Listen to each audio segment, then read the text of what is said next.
সুদেরও লোক নাই বাংলাদেশে, ঘুষেরও লোক বাংলাদেশে নাই।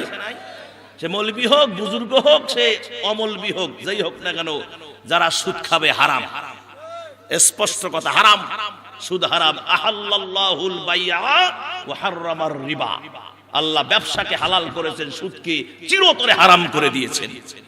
যেটা হারাম সেইটা জনগণ খায়া পায় আরাম। কথা কেন কেন? হ্যাঁ, তাহলে কি হবে? হবে না। এই জন্য তো আমাদের মুখের, আগেরকার পিসাবিদের দেখেছি কাঁচের বোতল ফু দিলে ফাইটা যায়। কি হয়? কাঁচের বোতল ফু দিলেই ফাইটা যায়। এখন বাংলাদেশে 98 জন পীরকে আমি চ্যালেঞ্জ করলাম 5 লক্ষ টাকা পুরস্কার দিব। কয় লক্ষ? 5 লক্ষ টাকা পুরস্কার দিব যদি কাঁচের বোতল যদি ফু দিয়ে ফাটাইতে পারে। কথা কন না কেন?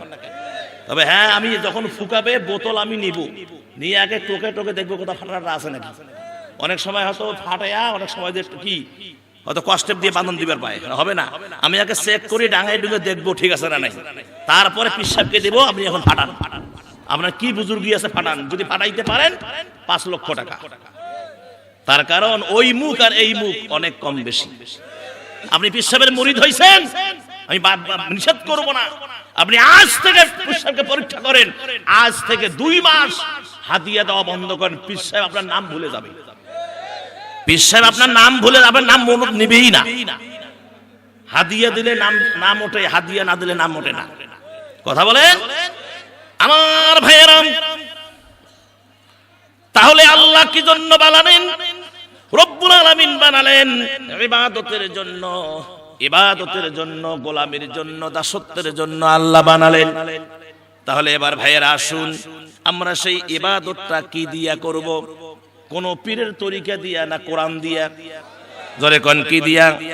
মুসলমান ইবাদত করবে কোরআন দিয়া, নবীর সুন্নাত দিয়া। জোরে কোন ঠিক কিনা? রব্বুল আলামিন একটি সূরার একটি আয়াতের ভিতরে আল্লাহ পাক বলে দিলেন, ও পৃথিবীর মানুষেরা, তোমরা তো ইবাদত করবা আমি আল্লাহকে ভালোবাসার জন্য, ঠিক কিনা? আমরা নামাজ পড়ি কাকে ভালোবাসার জন্য? আল্লাহকে রোজা করি কাকে ভালোবাসার জন্য? ইবাদত করি কাকে ভালোবাসার জন্য? তাহাজ্জুদ পড়ি কাকে ভালোবাসার জন্য? দান করি কাকে ভালোবাসার জন্য? সদকা করি কাকে ভালোবাসার জন্য?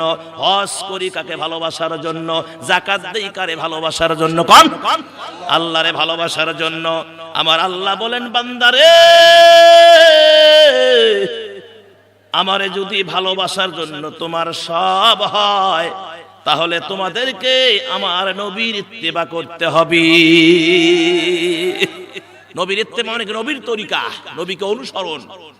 সূরা আলে ইমরানের 31 নম্বর আয়াত রব্বুল আলামিন বললেন, ওয়া ইন কুনতুম তুহিব্বুনাল্লাহ ফাত্তাবিউনি ইউহিব্বুকুমুল্লাহ ويغفر لكم ذنوبكم والله غفور رحيم।